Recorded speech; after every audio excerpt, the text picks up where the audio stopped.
Hello, everyone, and welcome to another history chat. Today I have with me John Michael Jones, and some of you I'm sure are familiar with John, but some of you may not be. And so today I asked John to join me, and he graciously agreed to do so, so that we can talk about some of his history in this community with different organizations and the things he's doing today that are making history. So, John, first of all, welcome. And like I said, I appreciate you joining me today. Oh, thank you. Thank you for asking me to be here. I'm thrilled to be asked to be a part of this. Okay, well, John, I tend to ask people this question first just to get the conversation started, which is how did you first become aware that you were part of the LGBTQ community? Ooh, yeah, that's I think I've always kind of known, but I grew up in the Assemblies of God Church, which is not very affirming. So I kept it pretty tightly under wraps for up until it's probably my sophomore, junior year in high school. Confided in my pastor that I thought I might be gay. He kind of, I didn't want him to tell my parents. I wasn't sure how my parents would react. Um, and so uh, he sent me to another church where I went Mhm. through, like exorcisms and Oh all my. this stuff. Oh, yeah, like, yeah, some very crazy stuff. I don't really call it conversion therapy, but more like if I had to call it something, it would be a reparative therapy kind of thing. Okay. Yeah. Really terrifying when you're a teenage kid and you've got like Yeah. 20 adults standing around you screaming and rebuking demons, and it's pretty traumatic. But um, I don't regret my days in the church because my faith is everything to me. But my dad just, once everything came out, my parents, kind of pretty much were like, well, you're our son, we love you, then my dad told me that I needed to learn to separate who mankind says God is and who God really is. And I think Interesting. that, yeah, that stuck with me. And so, I, out of high school, I kind of went a little crazy and just, uh, you know, kind of went through that adolescence that most people go through in high school. Mhm. And, kind of sowing my wild oats and having a good time, and party with friends and had a fake ID and Yeah. all that crazy stuff. And so yeah, and then when I was in my early 20s, I met Craig, who was my partner for over 13 years. And we kind of came from the same background, so we jived pretty well. He had the same religious background. He graduated from Evangel College in Missouri, was going to be an evangelist, and went to the same types of church. And so, he really helped me a lot through all the church trauma as well. And um, being in a relationship with him was just so easy. He was just very Right. easy to love. And he actually worked at IYG for a while, Oh, did and he? then went to work at the Damien Center. And so that's kind of what started to spark my interest in, hey, you're a part of this community, and there are things you can do to help your community, things that you Yeah. can do to help, and people need your help. And um, so especially when because I worked in healthcare, um, was like a paramedic EMT. And when Damien Center was just rolling out their outreach testing and prevention, and they were getting ready to move into the new building. Because I know a lot of people, the old building that Damien Center was in years ago was owned by the Catholic Archdiocese, and Right. you couldn't pass out condoms. You weren't allowed to pass out Oh, condoms, yeah. I which remember kind that. yeah, it's like this is the HIV awareness. So yeah, it didn't make much sense. But once they moved into the new building and we opened up the Stephen Miller, outreach testing and prevention center, um, started working with them. By then the internet was new, so I helped I actually wrote a my thing was is that a lot of I knew a lot of gay people were hooking up online. They're meeting each other through the gay chat rooms on AOL. And they Yeah. were like, people were hooking up. And we started to see a lot of people that were coming into the center that were newly diagnosed or tested positive that were fairly certain they acquired it from people they had met through chat rooms. And Oh, so I started to do um, some research through other organizations like ACT UP in New York and organizations in San Francisco and things like that. And they had um, peer educators that they would have in the chat rooms and to kind of just talk about safe sex where you can get testing, things like that, and answer yeah. questions if there was any. And so I kind of talked to some people and I ended up writing the very first online peer Oh education, my. a workshop. And I was Hmm. really excited. One of the first big things I ever did. And the Damien Center loved it. They introduced me to the Marion County Health Department, which introduced me to the Indiana State Department of Health. And they started having me teach this workshop. So it Oh, was really, nice. yeah, really exciting. And that was like my first big taste of, hey, you could really make a difference in the world, And And so, John, about what time or what year was that you're oh talking God, about? this is probably like around I'm gonna say probably around 98 to 2001, right in that area. Okay. I remember when Damien Center opened on Arsenal. Do you Yeah, remember? that I'm not sure. No, I'm not sure of that because I only found out much later. And by the Yeah, way, I'm curious to know, where did you actually meet Craig? How did you all meet?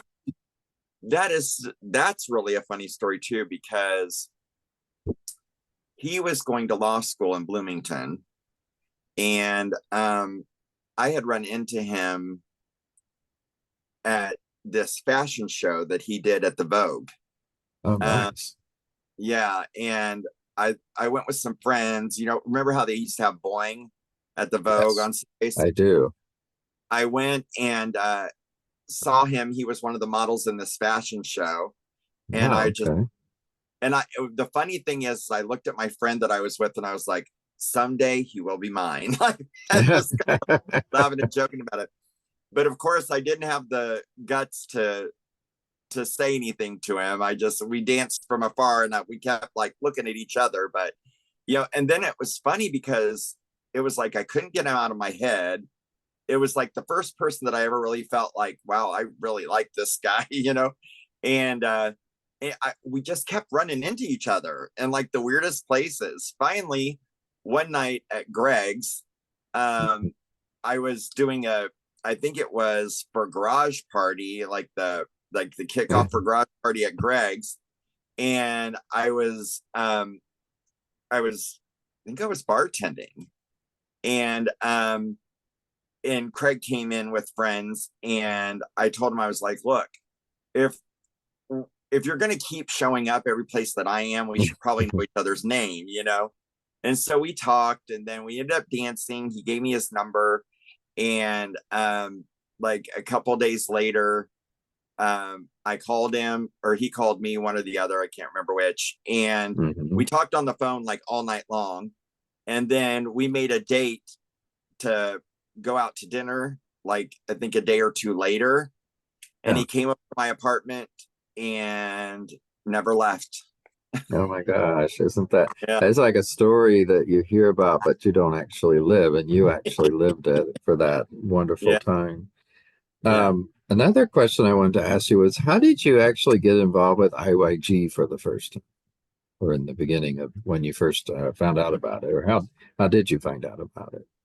Well, I actually I was this is really funny, but I was actually working at a Christian bookstore. This is Oh, how religious my background was. All through high school, I worked at a Christian bookstore at the time it was the Target County Line Mall oh, here in Green. really? Okay. And there's a Christian bookstore in there called Berean. Oh, yeah, And I've heard of that. yeah, and I was a cashier there. And I kept noticing that there were a lot of gay guys that worked or that hung out at the shop across the way.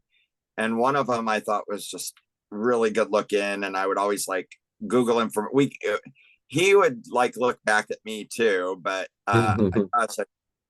and so we would like make eye contact and googly eyes at each other all the time. And then I think he was kind of thrown off because he's like, oh, this guy works at a Christian bookstore. But Yeah. finally, he came up to me and talked to me. And of course, I was all giddy. And that ended up being Robbie Wood, or a lot of people would know him as Oh, Samantha St. Clair. yes. Yeah. So, Okay. and so, yeah, so met Samantha and we dated for a little while. And she actually introduced me to IYG. And Okay. she started taking me to IYG functions, and everybody knew her, everybody loved her. And so it was a really great experience. I got to, you know, meet a lot. She introduced me to the gay world for the first time here locally. Okay. And so she got me involved with IYG. And then I got my friend Tammy, who I knew was a lesbian, and we were in church together.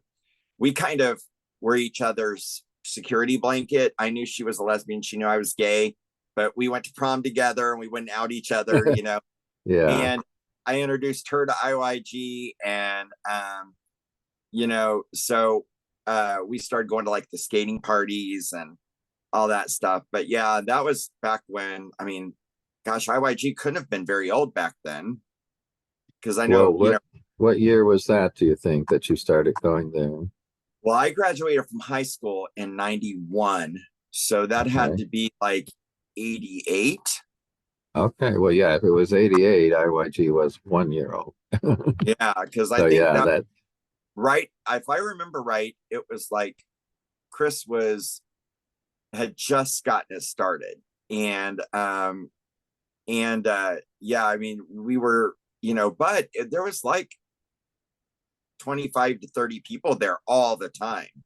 oh yeah. It was Yeah. it was it was really such a great place to hang out and meet people and talk to people. And it was for the first time in my life, because I'd only been around, as far as people that were my age, peers that were my age, I'd only been around people at school and church. Yeah, So I never really felt like I fit in.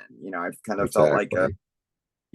and to finally start being around people my own age who understood me. And I mean, that was life changing. Oh yeah. So Yeah. hardcore about, you know, I really think that, gay straight alliances and GSAs and is such a great thing to have in school, Yeah. because Yeah, yeah, I it think it helps a prevents lot a of lot of people. heartache as we get older, being able to experience what other kids our ages are experiencing at the same time, and to be able Hmm. to feel those feelings and talk to other people who feel the same way we do, and to be able to live authentically when you're Yeah. going through puberty is monumental. So yeah, And but IYG was definitely life changing for me. do you think IYG impacted some of those later things you did as far as basically becoming an activist and also working at the Damien Center? You were telling us about that. How did you transition from IYG to working at the Damien Center and working with those programs that you started to tell us about? Well, I never worked at IYG. Craig worked at IYG for a short time, and Okay. then ended up going to work for the Damien Center. Um, but I would say that, my experience with IYG growing up and influenced me tremendously, because Chris Gonzalez was such an activist. And Yeah. he instilled in us the importance of, he educated us on, how important it was to, have safe sex. And, back then we could tell if somebody, there were signs if somebody was HIV positive. There were some outward signs you could look for. There was, but we were losing our friends left and right, and Yeah. it was a scary time. And I think Chris was so great at keeping us all educated and informed, and also politically, Chris was great about, are you registered to vote? Make sure you vote. You can't gripe unless you vote. And it's so important if we want to be treated as equals, we have to vote. So I think, seeing Chris and his activism and how much, you know, seeing how fired up he got about these issues, I Uh-huh. I really think, and plus I had a lady that was a neighbor that's a former mayor of Greenwood, and she always would take me out of school to help with like elections and things like that. So I already had a healthy um uh a healthy uh I already had like the activism when it came to voting, but Right. I didn't think about it in those terms of how much it affects us as LGBTQ plus people, until started going to IYG and really seeing how unfairly treated we actually were and how unequal we actually were, and so I thank God for Chris for doing that. Then when Craig started working at the Damien Center and said, "Hey, look, they're really wanting people to help with this safe sex program, and I think you'd be great for it." And I went in and interviewed with it for it, and um, I mean, I just thought, well, yeah, I could do that because I can talk to anybody, and Right. I try to be kind and friendly to anybody and everybody. And so, and I believe in it and I think it's important. And I knew people and had friends that have been affected and infected by HIV AIDS. And so I thought, this could be, a great program. And Yeah. so and I loved it. I loved working those years at the Damien Center and doing outreach, testing, and prevention. It was very fulfilling. But, you know, dealing with healthcare, because I at the same time I was working in the emergency department too Oh, at community, and I think I just got it's a lot, yeah, and after so I'm many sure. years of talking to people about such serious things and being in the room and having to tell somebody they're HIV positive, or being in the room and telling somebody, I'm sorry, your mom passed away, we couldn't save her. It's like all those years of death and dying kind of caught up to me, and I was just like, oh, I've got to do something else for a while. And then so I went into pharmacy, and you know got into my 30s, and I think sometimes things change for you. And Craig and I kind of both went through our little midlife crises and, um, stuff like that. And then after Craig passed away suddenly, uh, Christmas Day, 2016. Um, that's And terrible. yeah, it was really awful. And I don't know, like after he died, it was like everything that I had thought my future was going to be was like no more, and I'm in my early 40s, and you know I thought I was going to grow old with this person and we were going to do all these things, but now that's never going to happen. It's absolute that will never happen. And I just Yeah. went into this just downward spiral because I worked from home, and so it was real easy to just, when I wasn't working, I was just staying in bed watching TV, and um just really depressed. Yeah. And so, but How long were then, you two together, by the way? oh, it was close to a total of 15 years. It's a long Yeah. time. Yeah.